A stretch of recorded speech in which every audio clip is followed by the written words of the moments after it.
भारत के पड़ोस श्रीलंका में हो रहा है चुनाव। क्यों कहा जा रहा है कि यहाँ पर भारत और चीन दोनों ही लगे हैं और जीत किसके तरफ बढ़ती हुई दिख रही है, जानेंगे क्या है मामला। तो वहीं दूसरी तरफ चाइना को भारत के पड़ोस में लाखों डॉलर का नुकसान हो गया। 3 साल की मेहनत बुरी तरीके से बेकार चली गई है। जियोपॉलिटिक्स में बहुत कुछ चल रहा है, हमेशा की तरह जानने को मिलेगा बहुत कुछ। आइए जानते हैं इन खबरों को विस्तार से। श्रीलंका में राष्ट्रपति चुनाव के लिए वोटिंग हो रही है। वोटिंग सुबह 7 बजे शुरू हुई और शाम 4 बजे तक चलेगी। वोटिंग खत्म होने के 3.5 घंटे बाद काउंटिंग शुरू होगी। रिजल्ट रविवार को आ सकते हैं। 2022 में आर्थिक संकट आने के बाद पहली बार श्रीलंका में इतने बड़े स्तर पर चुनाव हो रहे हैं। करीब 1 करोड़ 70 लाख वोटर वोटिंग कर रहे हैं। श्रीलंकाई वेबसाइट डेली मिरर के मुताबिक राष्ट्रपति पद के लिए 38 उम्मीदवार मैदान में हैं, लेकिन मुकाबला 4 उम्मीदवारों के बीच में है। बीबीसी के मुताबिक श्रीलंका के राष्ट्रपति चुनाव का रिजल्ट टॉप 3 कैंडिडेट के रैंकिंग के आधार पर तय होता है।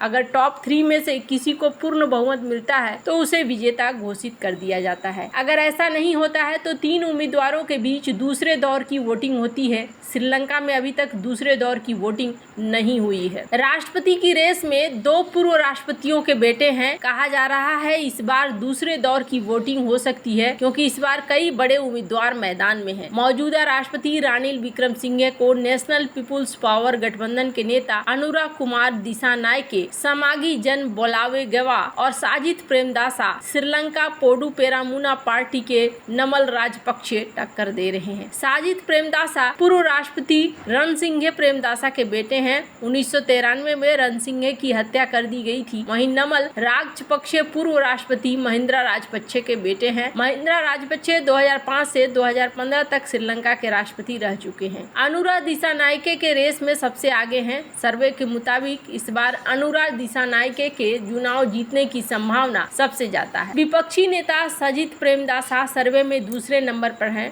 मौजूदा राष्ट्रपति रानिल विक्रमसिंघे उनसे भी पीछे तीसरे नंबर पर चल रहे हैं। इस रेस में पूर्व राष्ट्रपति महिंद्रा राजपक्षे के बेटे नमल राजपक्षे भी हैं, लेकिन सर्वे में उनके जीतने की संभावना कम बताई गई है। साल 2022 में श्रीलंका की अर्थव्यवस्था बुरी तरीके से चरमरा गई थी। महंगाई इतनी ज्यादा बढ़ गई थी कि लोगों ने तत्कालीन सरकार के खिलाफ विद्रोह कर दिया। इस कारण तत्कालीन राष्ट्रपति गोटबाया राजपक्षे को देश छोड़कर भागना पड़ा। इससे जुड़ी यादें लोगों के जेहन में अभी भी है। यही वजह है कि पिछले 2 दशक से देश का सबसे बड़ा परिवार राजपक्षे रेस से बाहर होता दिख रहा है। लेकिन अनुराग कुमार दिसानायके वामपंथी पार्टी जनता विमुक्त पेरामुना के नेता है। वे एनपीपी गठबंधन से राष्ट्रपति पद के उम्मीदवार है। साउथ चाइना मॉर्निंग पोस्ट के अनुसार जेवीपी पार्टी भारत विरोध के लिए जानी जाती है। 1980 के दशक में भारत ने श्रीलंका में लिट्टे से निपटने के लिए पीस कीपिंग फोर्स भेजने का फैसला किया था। तब जेवीपी ने विरोध किया था। हाल के कुछ सालों में जेवीपी ने अपना भारत विरोधी रुख बदला है।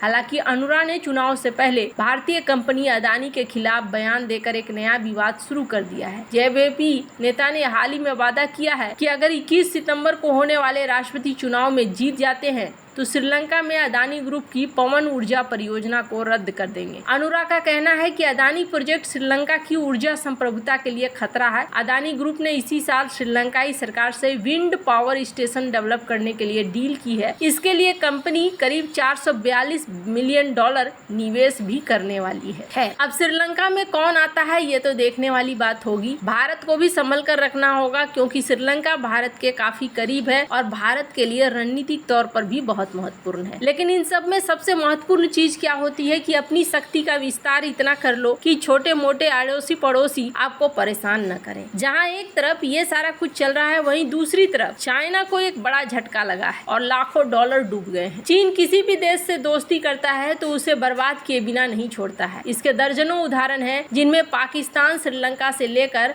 लाओस और म्यांमार तक शामिल है। म्यांमार में तो चीन ने गजब ही किया। भारत के खिलाफ रणनीति में म्यांमार का ऐसा इस्तेमाल किया कि ये देश बर्बादी के कगार पर पहुंच गया। चीन ने पहले नागरिक सरकार को अस्थिर करने के लिए म्यांमार की सेना की मदद की। जब म्यांमार की सेना ने तख्ता पलट कर दिया तो अब वो वहाँ के अपदस्थ नागरिक सरकार के पीछे पड़ा हुआ है। हालांकि इस चक्कर में म्यांमार में चीन का लाखों डॉलर फंस गया है। ऐसी भी खबरें हैं कि चीन ने म्यांमार की सेना को हालात जल्द से जल्द सामान्य करने के लिए धमकी भी दी है। चीन चाहता है कि म्यांमार का इस्तेमाल भारत को घेरने के अलावा व्यापार के लिए भी किया जाए। इसके लिए चीन ने यूनान प्रांत के रुइली काउंटी से म्यांमार के शान राज्य के सीमा तक एक शानदार सड़क भी बनवाई। लेकिन जब यह सड़क इस्तेमाल के लायक हुई तब महामारी आ गई। चीन ने अपनी सीमा पर सख्त लॉकडाउन लगा दिया जो पूरी दुनिया में सबसे अधिक दिनों तक चला। इसके बाद जब हालात सुधरे तो म्यांमार में गृह युद्ध शुरू हो गया। चीन समर्थक म्यांमार की सेना को विद्रोहियों ने कई गहरे जख्म दिए। यहाँ तक कि चीन से लगी 2000 किलोमीटर लंबी सीमा पर विद्रोहियों ने कब्जा कर लिया और सभी सीमा चौकियों से म्यांमार की सरकारी सेना को खदेड़ दिया। चीन ने म्यांमार में एक महत्वपूर्ण व्यापार गलियारे के लिए लाखों डॉलर का निवेश किया है। इस महत्वाकांक्षी योजना का उद्देश्य म्यांमार के माध्यम से चीन के दक्षिण पश्चिम को हिंद महासागर से जोड़ना है। लेकिन ये गलियारा म्यांमार के विद्रोहियों और देश की सेना के बीच युद्ध का मैदान बन गया है। चीन का म्यांमार में दोनों पक्षों पर प्रभाव है, लेकिन जनवरी में उसने जो संघर्ष विराम करवाया था वह विफल हो गया है। ऐसे में चीन ने दोनों पक्षों को धमकाने के लिए सीमा पर सैनिकों को बटोर कर बड़ा सैन्य अभ्यास शुरू किया है। कुछ महीने पहले ही चीनी विदेश मंत्री वांग यी ने म्यांमार की राजधानी नेपितोउ का